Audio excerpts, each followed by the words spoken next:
My name is Anastasia Westlink Mullering, and in December of 2019, I had an NDE. Now, this started when I went in for a invasive dental procedure. It's something that I had never had done before, and the process was going to be that the dentist put me in a state of twilight. And so this is kind of where you're not completely conscious and, all with it, but you're also not completely unconscious. So you're in this in-between place that they call the twilight. And so I'm in the dentist's office. The dentist is getting me prepared. I'm in the chair and I'm getting all set up with the medication that they're giving me. And the dentist turns to go do the preparations as I am now getting into the state of twilight. And as this is happening, I'm starting to notice that I'm experiencing this really strange sensation. It's as if I am taking a breath, and when I take a breath, I'm coming out of my body and then falling back into it. And at first, when this was happening, it felt a little bit uncomfortable. I didn't know if this was something that was typical because I'd never had anything like this done before. And so I wasn't really too concerned, but it continued happening. And it got to the point to where when I took a breath, it felt like I floated way above my body and slammed back down into it. And I thought at this point, maybe I should say something because it felt really uncomfortable. I had this immense pressure in my body. It didn't feel right. It felt uncomfortable. And the very next thing that happened before I had an opportunity to say anything is I took a breath, I floated above my body, and the next thing I know, I am in the ceiling looking down at my body. And so this was a really unique situation because as I tell the story from this point on, I do talk about everything as one thing happening before another. But what I was experiencing was the fact that everything was happening all at once. It was as if there was no time at all. And so I'm in the ceiling looking down at my body. And the first thing that I say to myself is, what am I doing up here? And this is the most important epiphany that I had in my entire experience, even though I had some really incredible things happen as I tell you the rest of my story. They were at least incredible for me. But the epiphany that I said, what am I doing up here? As opposed to saying, what am I doing down there where my body was? And the reason that was just so powerful in that moment was because I realized that what I identify with wasn't my physical body that was down in the dental chair. It was this part of me that was up in the ceiling looking down that wasn't my physical body. And that knowing then led me to my next thought was, oh my gosh, am I dead? Now, there's some other things that happened in between all of this that I don't really talk about very often, which is when I was looking down at my body, one of the things that I noticed was they had a TV in the dental office and that's mounted in the ceiling. It's pretty common where a dentist will have it in the ceiling, so when you're leaned back, you can stay entertained during a procedure. From my viewpoint, though, I didn't see the TV looking up. I was seeing the TV as if I was looking across it. So it was like I was looking across the hardware that was mounted and holding the TV up.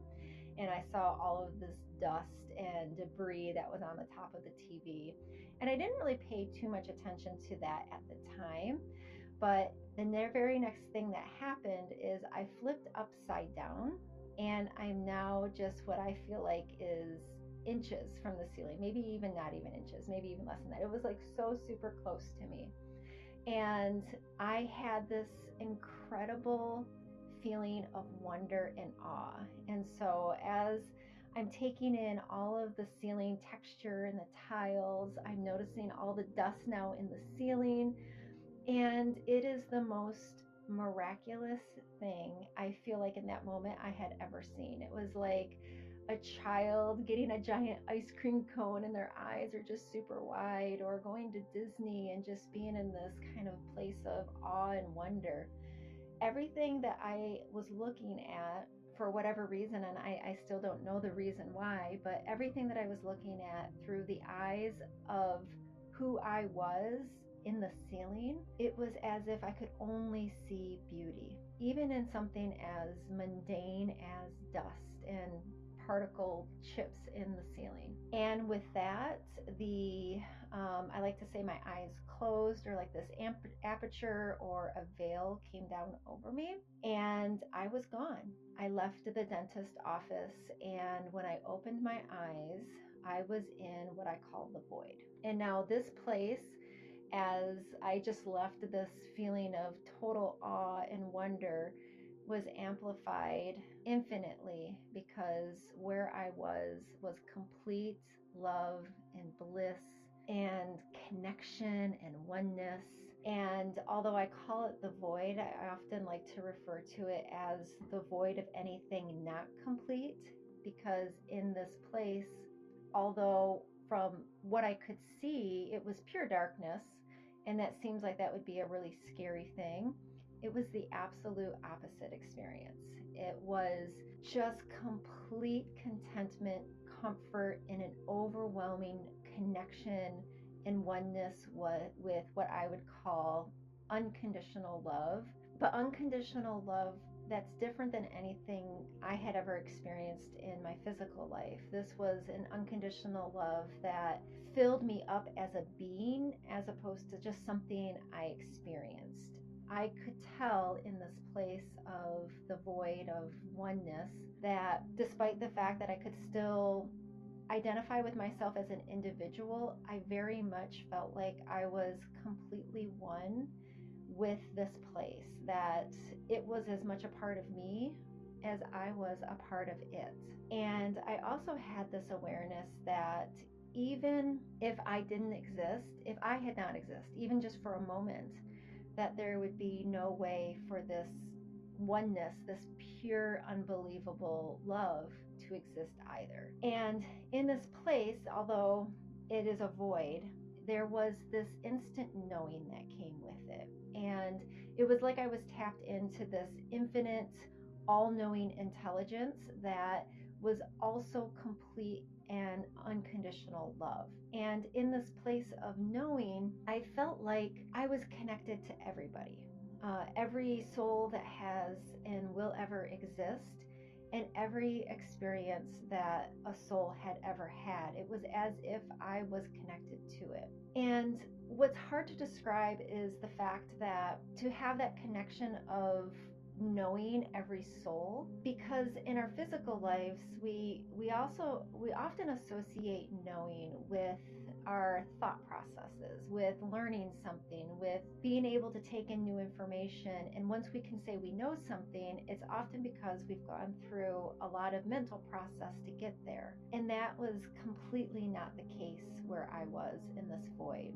It didn't require any time, any processing. It was just a connection to absolute knowing. And with that, I had this sort of expanded perspective. And I've tried to find some different ways to really demonstrate just how big and infinite this place is and the knowing. And every analogy that I have come up with has fallen short, but some of the best ones that I can use to try to describe this would be if you were to take every single grain of sand on earth, and every grain of sand represented a soul, and you took that and you multiplied that by millions and billions, and you could connect to all of those soul experiences. That is kind of close, I think, to trying to demonstrate just how big and vast this knowing and this connection of oneness was. And when I was in this place, I knew, like I said, that I had this individuality. I didn't think that at the time, but reflecting back on it, I knew that I had this point of identifying with an I as just me, not the I of the oneness. But I also felt that as I was there and I was expanding into all of this knowing, that individuality was fading away, and that identification of just me as Anastasia was becoming part of this infinite, all-knowing bliss and unconditional love. And what I knew in this place was that because I had this perspective, this just infinite perspective of all of our soul experiences, I also got to be able to feel the difference of that perspective versus the perspective that we have here in a physical body when we think about just our singular life from birth to death. And sometimes it might be, for some people, a very short life. Some people might live what we call a long life into their hundreds. But regardless of even the longest of lives, seem to be just a blink in relation to the infinite experiences that our souls get to have on our journey. And if I were to go back to the grain of sand and kind of use that analogy, if you imagine one grain of sand, and on that one grain of sand, imagine all of your soul experiences for every soul that had ever existed, all living on this one grain of sand. And then you multiply that out across all of the grains of sand that are on our earth. And you can see that our soul experiences here on earth, on this one little grain of sand, compared to all the experiences that we have outside of earth, it is as if this life is so fleeting, but yet so incredibly important. And I had this awareness that although our lives are so short in relation to all of our soul experiences, that we are here because we want to be in a physical life, and that every single soul that ever exists only experiences the things that soul wants to experience. And so in this physical life, it was this knowing that we are here simply because our bodies, our physical bodies, are basically a sensory tool. It is our ability for the soul, or this spiritual part of us, to experience physical life and to take in what all of the senses are like to be a physical body. And that through these experiences, our soul is able to basically understand what it is like to be a physical human for no other reason than we want to know what it is like to have this physical experience. And this knowing is one that I've kind of tried to summarize with the fact that when that is our reason for being here, that I connected to, and I think it's really important for me to stress that this is my experience, and so I want to share it as authentically as possible, but also want to honor that other people have their own beliefs. In my experience, because we are here to simply know what it is like to have a physical experience, there is no getting this life wrong. There is absolutely nothing that you can do that is good enough or too bad that is going to change what you're going to experience when you leave this physical life. Now, certainly, good and bad exists in our day-to-day lives. It exists in our physical experience. There are consequences to things that we do, both positive and negative. And so while we're in a physical body, our choices make an incredible difference. It also makes a difference to us being able to live more authentically through our soul, which is a completely another story. But when we think about the fact that our physical experience can't be wrong, there's nothing that we can do wrong because we're simply here to experience it, that also means that there are no lessons to learn in this life. The only thing that we're doing is we're basically learning how to operate physical bodies from the soul level. And, I've been asked over the years, why is it our soul would want to know what it's like to have a physical experience? And at the core, it is simply because we just want to know what it is like. But at the deeper level, from, the years that I've had to try to process and integrate this experience, it really feels like we are trying to live and connect our soul directly to our physical experience, so that our physical body and our souls are basically existing as one. So much like how I was experiencing this oneness in the void, that we will reach a point where we will have had enough experiences as a soul in physical bodies that we'll be able to experience that same oneness, that same unconditional love, that same access to infinite knowing while we are in these physical bodies. And that seems like a pretty big leap, especially for 100% of us that have all experienced some level of pain or trauma in our lives. It seems almost inconceivable that we could reach a point to where we experience bliss and unconditional love and infinite knowing. But that's because our physical bodies haven't evolved. And again, I really want to emphasize that this is my experience. And my takeaway from the experience is that our physical bodies haven't evolved enough to have that soul body connection be consistent and strong enough for our souls to truly live through our physical body every minute of every day. But it feels to me from my experience that that is the motivation, if you will, to why our souls want to have a physical experience.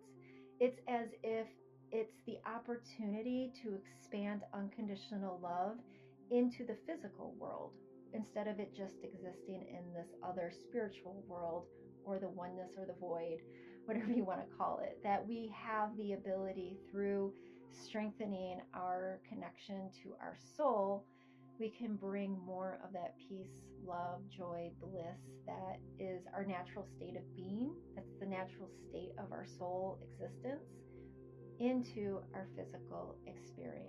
And it's kind of like, if I could try to give some examples, if you have ever been in a situation where you have been so completely immersed in something, and I like to use painting as an example because painting is something I love, and whether it's that or any other kind of creative process, it's easy to find yourself completely immersed in it, or what some people might call to be in the flow. And if you could imagine being so immersed in something that time just seems to not exist, that you are really kind of becoming one with what you are setting your focus and your attention on. In those moments, if you think about moments like that you may have experienced in your life, do you ever ask yourself in those moments, I wonder what the purpose of life is? You don't. You don't ask yourself in those moments because the experience is, in that moment, you are really closely connected to your soul self. You're really experiencing that essence of no time, of unconditional love, of being connected in this feeling of oneness with what you're doing. That's the closest example of a physical experience that really aligns to this experience of being part of a oneness or an unconditional love. Because in that experience, you're not asking yourself, why are you here? What is the point of this existence? The point is in the experience itself. It's kind of like if you are taking an incredible vacation and you're going somewhere that you've always wanted to go, and you're just having this incredible time. You're eating these incredible foods, you're seeing sights that you've always heard about and wanted to see, and you're taking in the culture, and you're just completely immersed, and you're feeling that sense of awe and curiosity about everything that you're taking in on this vacation. You're also not asking yourself then, what is the purpose of life? Because in the moment, again, you are living the purpose through that experience, through the soul experience in this physical life. And those are just a couple examples, but there have been times when we have these like really intense spiritual experiences, whether they be something like an NDE, an OBE, a shared death experience. We have these instances where some of us have had these really intense spiritual experiences, and we also connect to this feeling of something that is so much bigger than ourselves. Sometimes people can get there through breath work or through meditation. And when we connect to that, we realize that that experience is so vastly different than our experience of just living through our physical awareness. And so if you think about this expanded feeling, this expanded awareness that I had in the void, expanding into this infinite, all-knowing oneness, I was expanding my consciousness, my individual consciousness, to become part of this infinite. I say consciousness, there's so many different words. It's probably not the best one, but because I don't have a better one, I'm going to use that. And this consciousness, this knowing and expanding into it became a part of me that I was able to bring some of that back into my physical experience when I came back. And I believe that every time we have these unexplainable experiences, mystical or otherwise, that we bring a part of that knowing back with us. Sometimes we bring it back and we're consciously aware, such as myself with this NDE that I had. Sometimes we bring back the knowing, but we don't consciously know it. But it surfaces a little bit at a time throughout the course of our lives. It's often called integration. And so I feel like for me, over the last, 5 years, a little over 5 years, I have definitely been in an integration phase. And part of what I brought back from my NDE was this realization that everything is already known.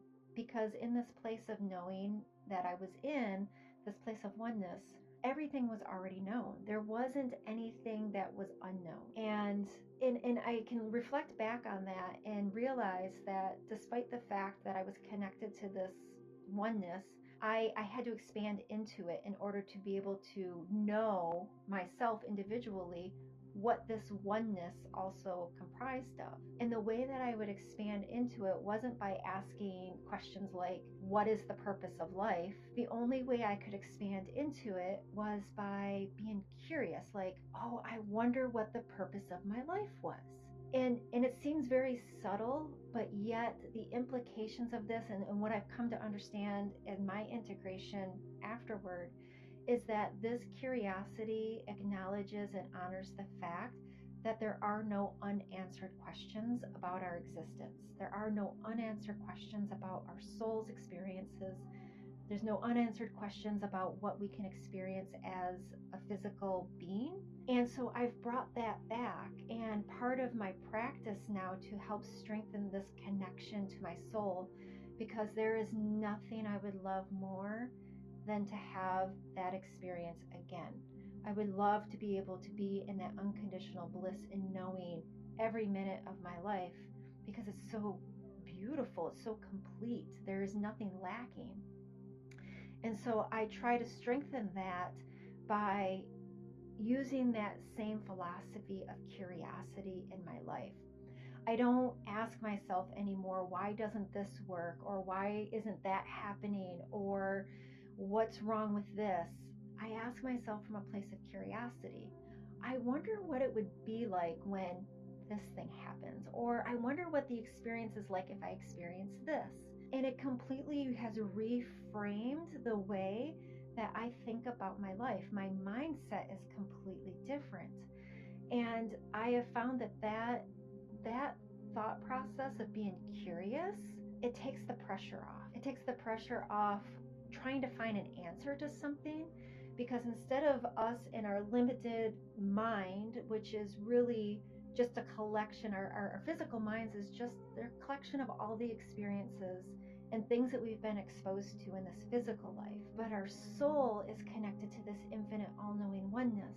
It has infinite knowledge. And so when we tap into the curiosity, we're able to tap into that infinite knowledge. And there's so much more available to us in our life experience by tapping into that than just limiting ourselves to, I wonder what this would be like, or asking ourselves, why doesn't something happen, or why does something happen? Instead, getting to the place of feeling and being curious about the experiences that could bring that feeling that you want to have into your experience. One of the things that I often do with clients that I work with, I have moved completely out of corporate America, and I've started my own wellness business. And I work with clients, and I take this philosophy with them in our sessions, and I will ask them, what is the best feeling you could imagine having right now? And feeling is different than emotion. That's a really important distinction to make, because an emotion is a reaction. It's a biological reaction that we have to the experiences that we have in our physical life. Some of them are positive, some of them are negative. We might feel incredibly elated, and we might be incredibly sad. Those are not feelings. Feelings are the descriptions that we would use that represent our soul. And so peace, love, joy, and grief are what I've uncovered as the 4 core feelings of our soul. And so for my life and for the people that I work with, I'll get them to center around the feeling. What is the best feeling you could imagine having right now? And then when you can identify that, then become curious. What is it that I could experience in my physical life that would help me experience more of that feeling? So if it's love, what is it that I could experience that will allow me to experience more love in my life? What would my day look like if I had more love that I was experiencing? And by using that process, we open ourselves up to focusing on the things that our soul wants to focus on, because our soul ultimately wants to have a physical experience. And so we have to strengthen the connection between our physical body and our soul so that our soul can have that physical experience. So doing something like shifting our mindset into the feeling allows us to shift ourselves so that our soul can be more in the driver's seat of our day-to-day lives rather than our minds.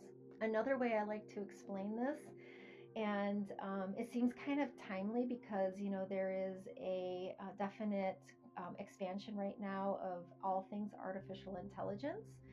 So if you think about an autonomous vehicle, a car that is able to just completely self-drive, imagine that our physical bodies without our soul connection is like an autonomous vehicle.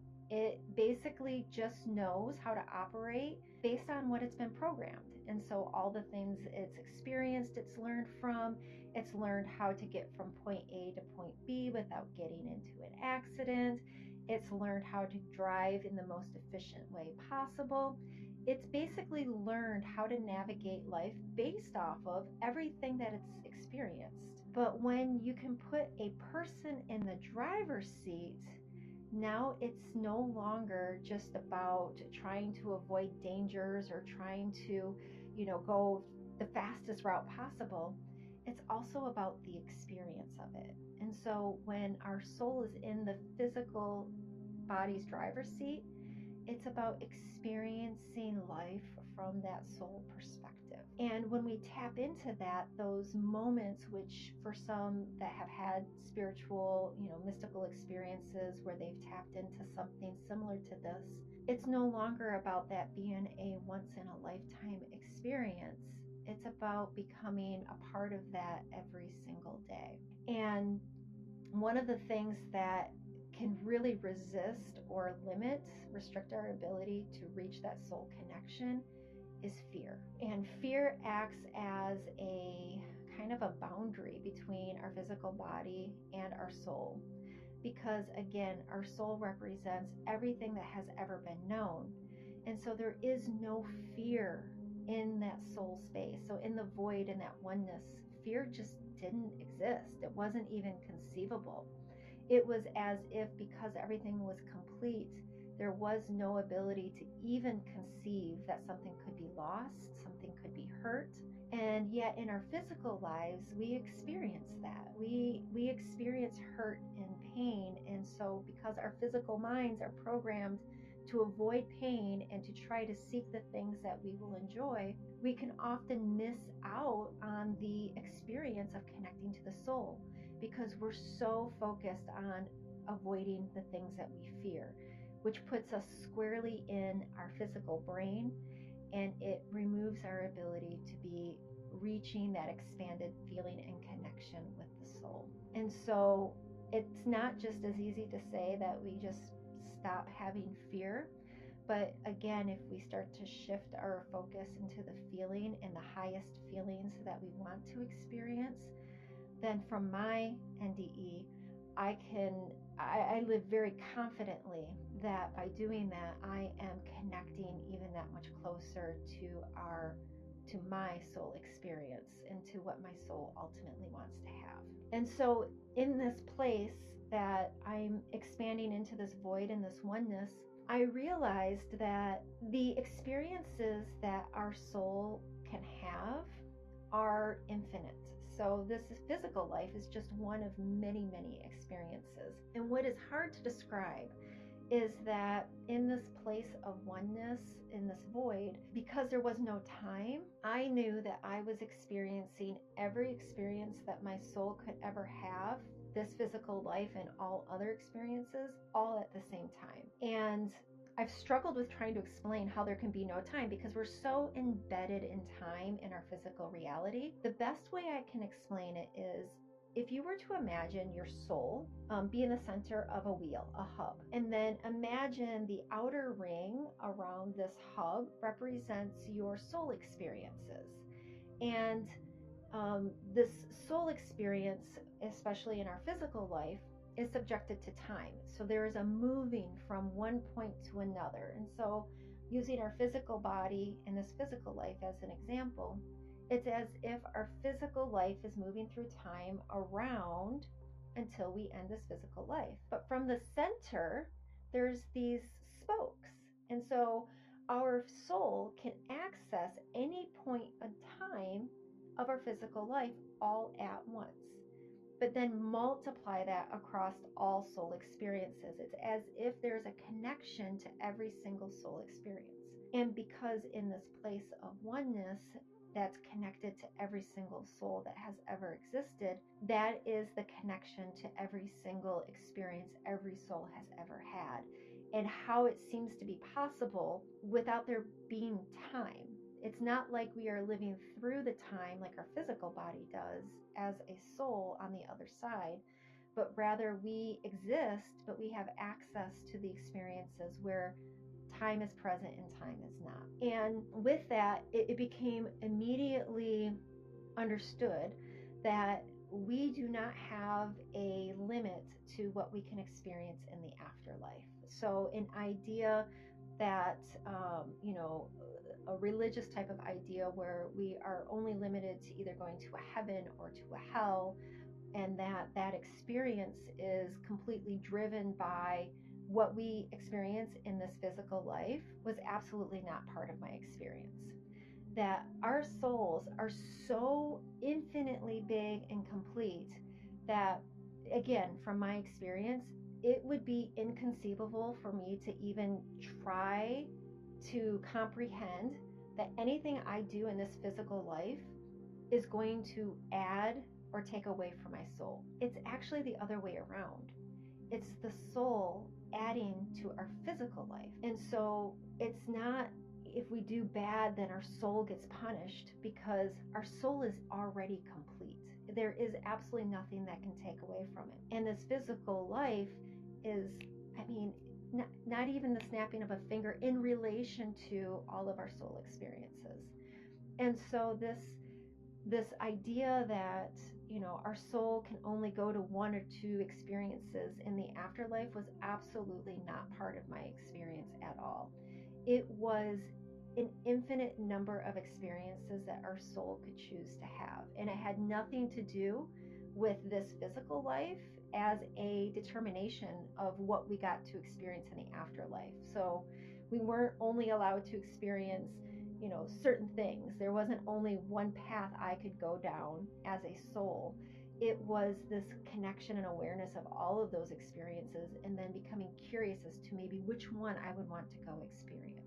And with that, knowing that there is no getting this life wrong, that there is nothing that we can call good or bad here, I realized that this life is such a precious gift. And I don't say that lightly because I have definitely experienced my share of trauma and abuse, and there are things that I've experienced that I would never wish on anybody. And yet, after having my NDE, I can say with absolute confidence that that is not why we're here. We're not here to experience pain. I would never say that this physical life is a school, that we are simply here to experience the peace, love, and joy of our soul in this physical body. And there is an element of learning, maybe from the perspective of our soul becoming better integrated with our physical body, and then our physical body learning what it is like to let the soul be in the driver's seat. From that perspective, I would say there is a learning for our physical body, but from our soul doesn't need to learn because our soul is already complete. And with all of this knowing, and far more knowing that I connected to in this place of oneness, I realized when I snapped back into my body. I came back to, I don't know exactly how long I was gone. The dentist was there, obviously attending to me with great concern.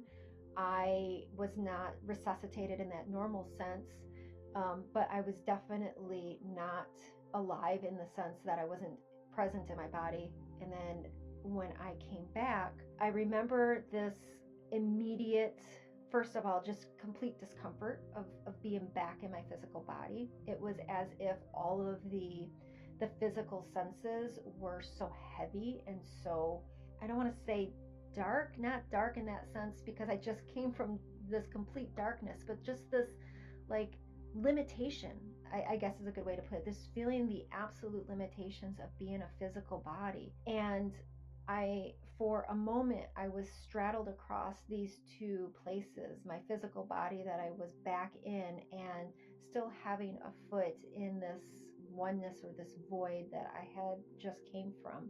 And I remember just this desperate feeling of going back, of not wanting to be in my physical body, of not wanting this connection to go away. And yet it felt like it was like sands going through an hourglass. And I couldn't grasp it. I couldn't hold on to it. And the connection completely closed. It was as if that aperture that had opened up when I went into the void closed right back down again. And at that point, I must have gone unconscious again because I do not remember anything else from the rest of the procedure. And I came back to with this insatiable need to, one, figure out what had happened to me because it was beyond anything I had ever experienced before, as well as understand, how do I get back to that? There was this immense desire to reconnect to it. And yet at the same time, because I came back with this knowing, and again, this connection that I had was so vast, I feel like I only came back with just a drop of what I connected to. But what I came back to led me to wanting to know, how do I build this life that I have from this point on, with this knowing that my soul is ultimately trying to have this physical experience.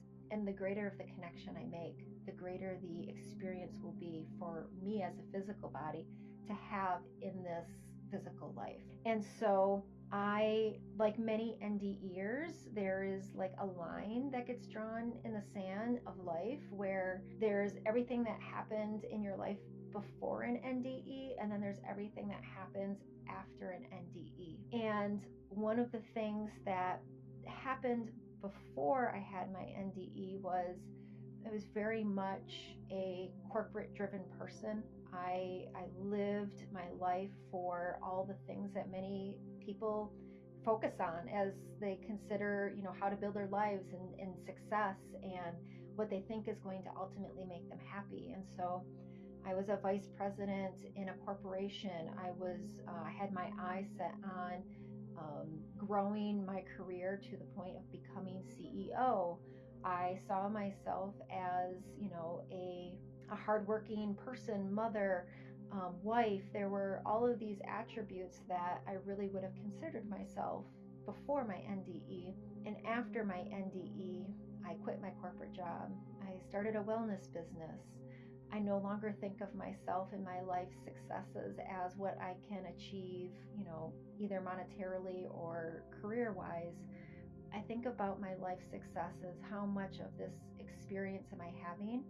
Have I allowed my soul to be connected? How much of this experience am I connected to that really deep, infinite, unconditional love?